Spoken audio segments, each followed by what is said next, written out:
Selamat berjumpa kembali di dalam mata kuliah perkembangan peserta didik.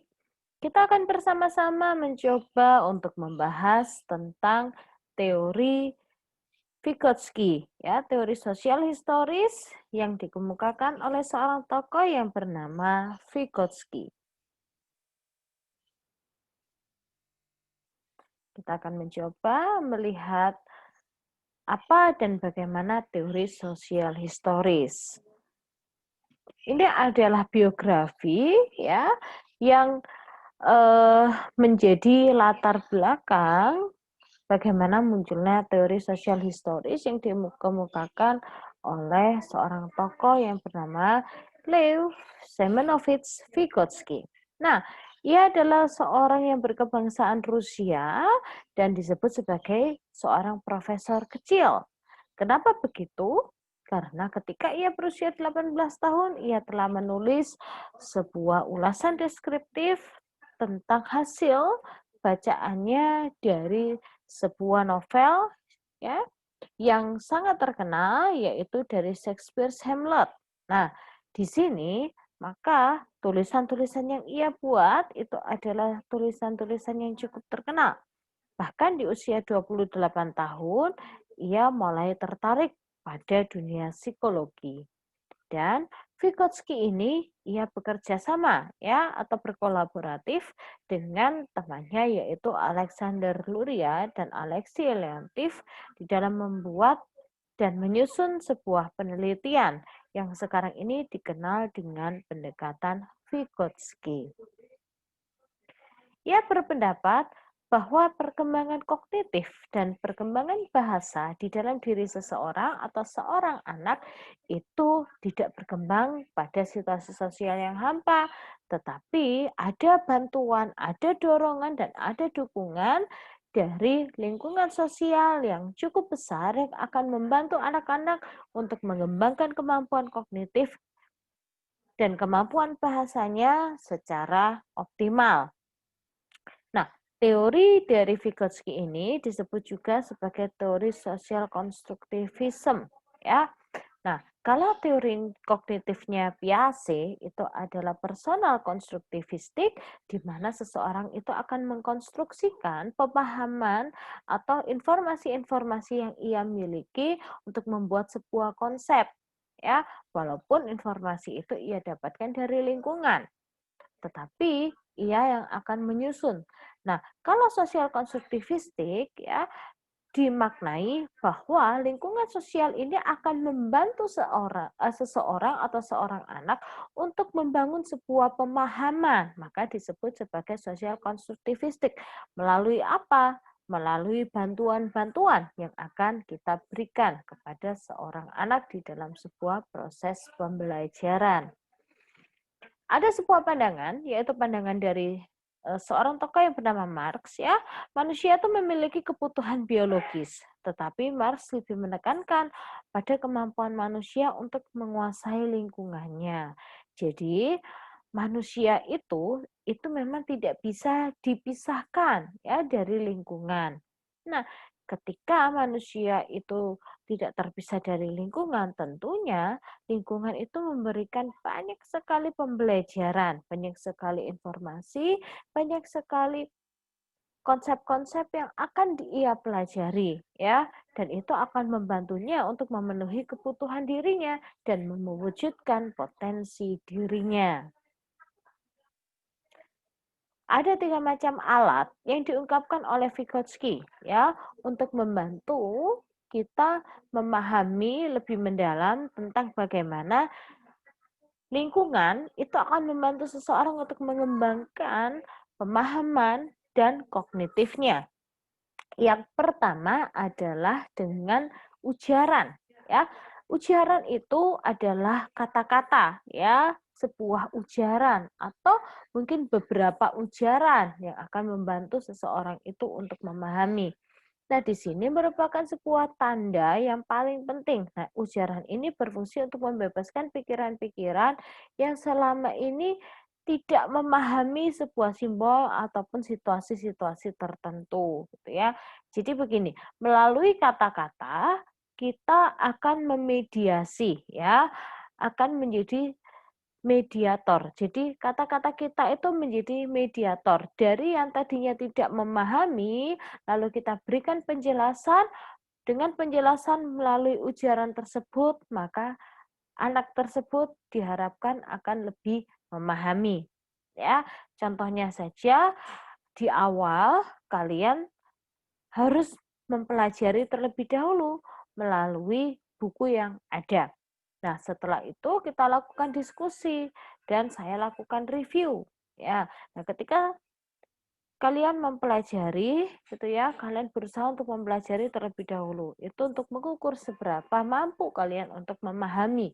Setelah itu, dengan penjelasan ini kalian akan terbantu untuk lebih memahami. Maka penjelasan ini akan memediasi, ya, akan menjadi perantara dari yang kalian awalnya masih memiliki pemahaman sedikit sekali tentang beberapa teori ini, setelah diberi pemahaman, diberi penjelasan berdasarkan ujaran gitu ya, melalui ujaran-ujaran, ada contoh, setelah itu kalian menjadi diharapkan lebih memahami. Nah, yaitu yang kedua sistem tulisan. Nah, kita membaca banyak buku tentunya, kita membaca beberapa jurnal ya, membaca PPT ini yang isinya adalah beberapa tulisan. Nah, penemuan mengatakan bahwa penemuan tulisan itu merupakan upaya terbesar manusia. Ya, dikatakan bahwa tulisan itu memampukan kita untuk menyimpan atau merecord gitu ya, memahami ya, merecord dan memahami sesuatu yang sifatnya permanen. Nah, kalau tulisan itu tidak kita hilangkan, maka tulisan itu sifatnya akan permanen ya. Kalau buku itu tidak kita robek atau kita hilangkan tulisannya, maka tulisan itu sifatnya adalah permanen atau sepanjang masa, kecuali kalau buku itu hilang, kan gitu ya.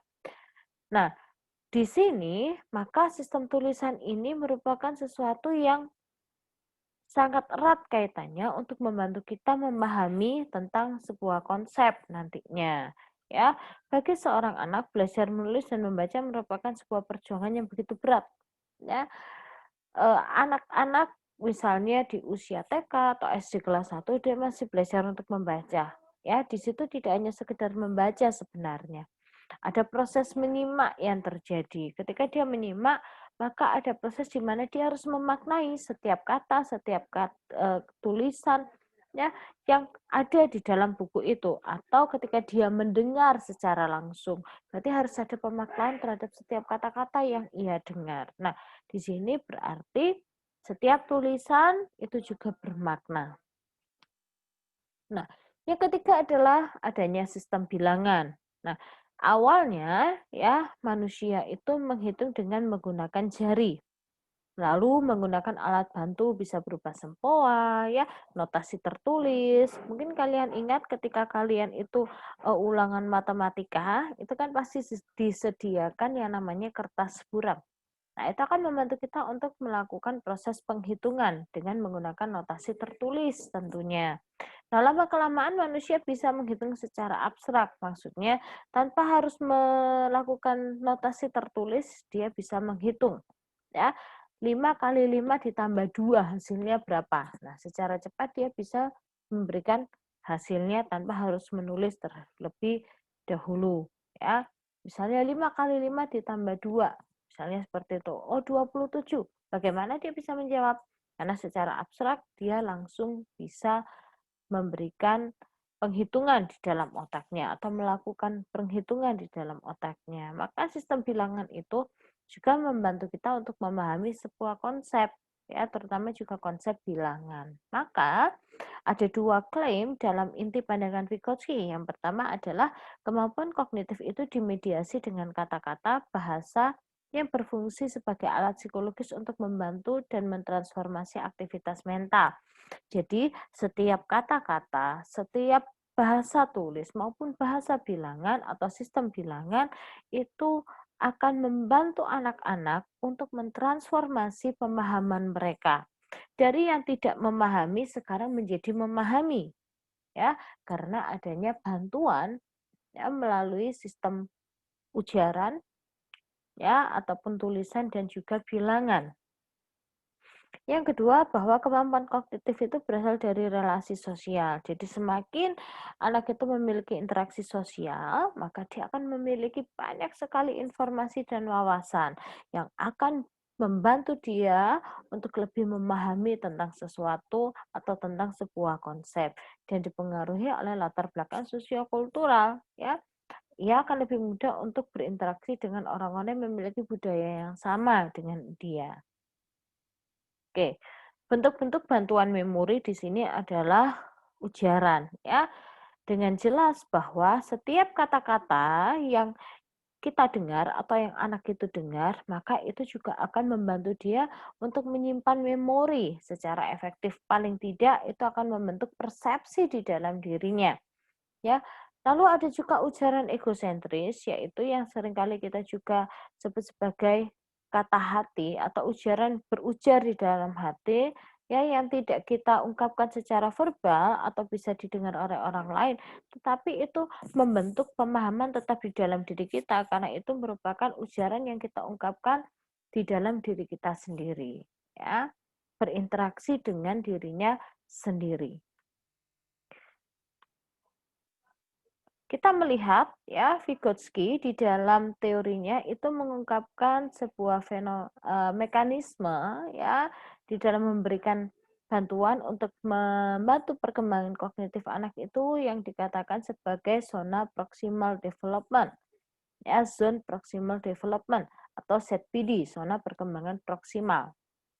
Nah, kita melihat bahwa setiap orang tua, setiap guru itu bisa jadi memang sependapat dengan Vygotsky, ya, ketika kita harus memberikan dorongan atau menggerakkan pikiran anak itu untuk memahami sebuah konsep. Nah, setpi di sini terdiri dari dua hal, yaitu perkembangan aktual dan perkembangan potensial. Nah, diharapkan dengan adanya bantuan-bantuan, kita akan membuat anak-anak itu untuk bisa memajukan pikirannya kepada perkembangan yang potensial.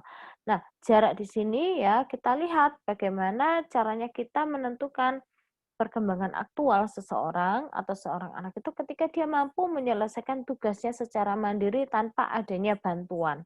Berarti dianggap bahwa memang dia sudah punya pemahaman, dia sudah punya modal, dia sudah punya konsep tentang materi ataupun tugas yang akan dia kerjakan. Tetapi ketika dia masih membutuhkan bantuan, ketika dia masih ternyata tidak mampu mengerjakan secara mandiri, berarti di situ adalah zona perkembangan potensial, ya, di mana kita harus memberikan bantuan supaya itu dapat tercapai secara optimal. Nah, di sini ada gambaran ya tentang tingkat perkembangan. Nah, di sini dibagi menjadi 4 tahapan paling tidak ya. Yang pertama adalah more dependence to other states ya, di mana seseorang anak itu sangat tergantung ya oleh orang lain ya, di mana dia sangat membutuhkan bantuan dari pihak lain ya, baik itu teman, orang tua ataupun guru ya, ataupun mungkin ahli-ahli yang lain. Dari sinilah muncul model pembelajaran kooperatif atau kolaboratif dalam mengembangkan kognitif anak secara konstruktif. Jadi harus ada kerjasama karena anak masih sangat dependence ya. Nah, yang kedua adalah bahwa anak sudah mulai bisa mengerjakan secara mandiri, yaitu less dependence external assistance stage, di mana anak tidak lagi terlalu banyak mengharapkan bantuan, maka dia sudah mulai bisa melakukan self assistance ya, di mana anak itu bisa dengan dirinya sendiri sedikit-sedikit mulai mengerjakan tanpa bantuan. Yang ketiga adalah internalization and automatization stage. Nah, di sini adalah anak sudah lebih mampu untuk menginternalisasikan ya sebuah konsep, dia sudah punya untuk bagaimana caranya memahami konsep ini, dia sudah memiliki konsep yang benar sehingga ketika mengerjakan penugasan yang ada, dia sudah bisa untuk mengerjakan tugasnya dan tugas dari pihak eksternal adalah lebih kepada melakukan evaluatif ya.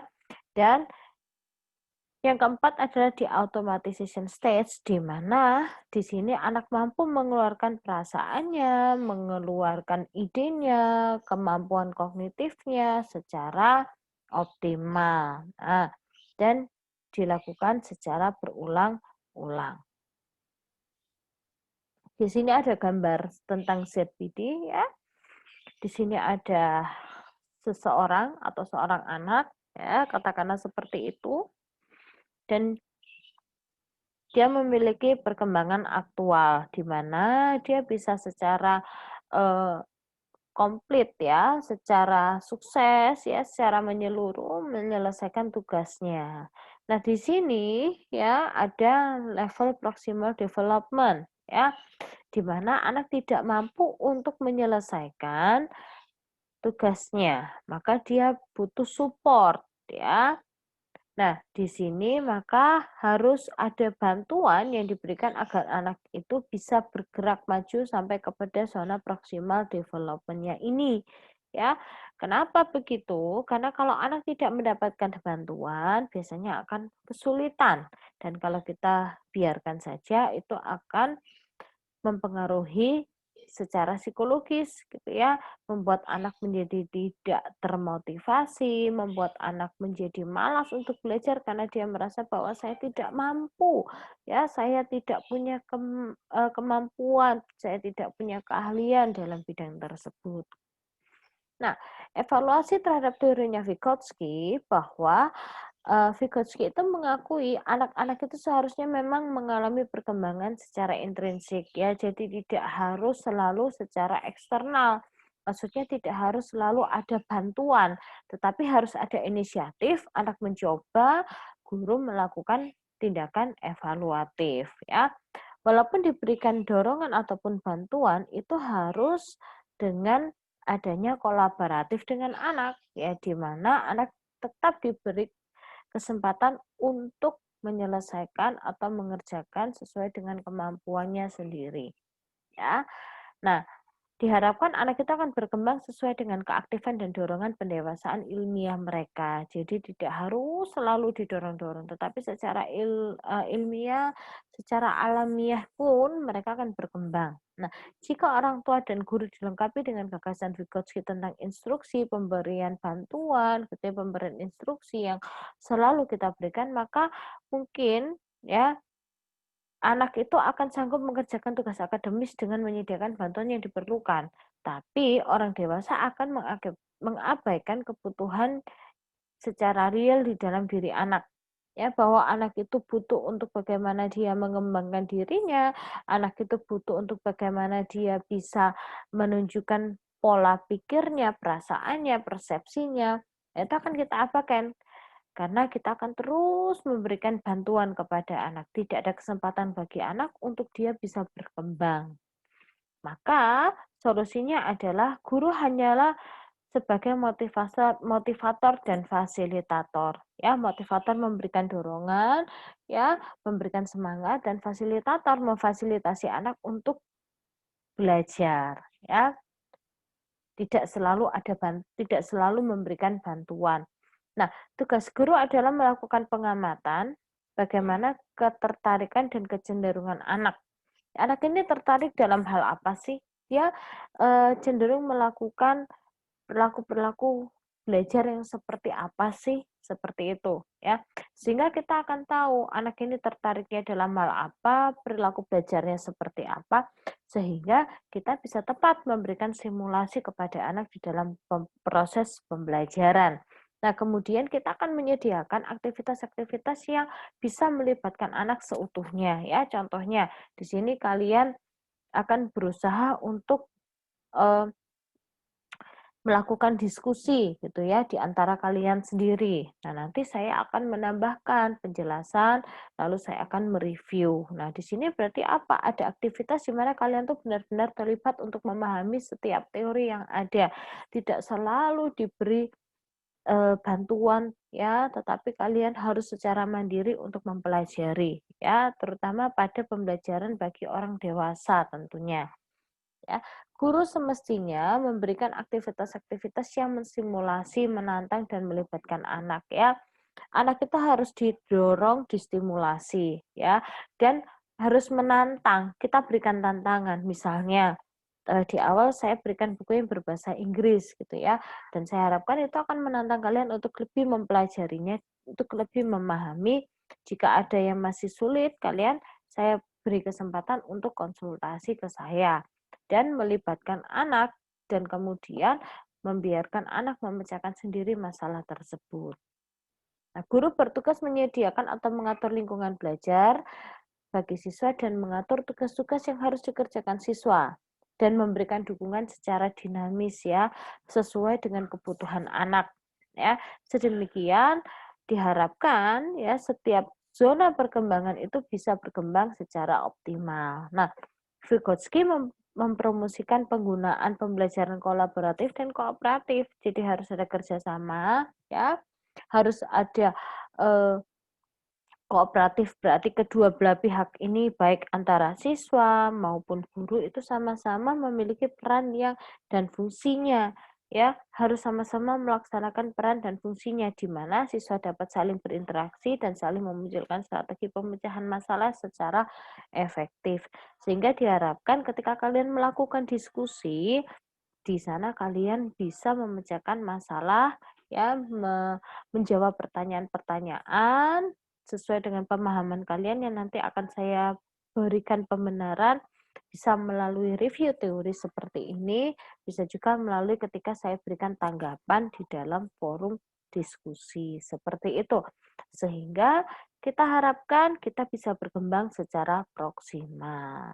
Baik, demikian tentang teori Vygotsky.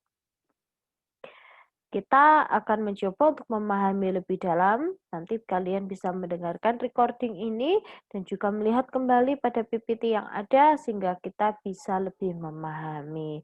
Oke, terima kasih dan selamat belajar.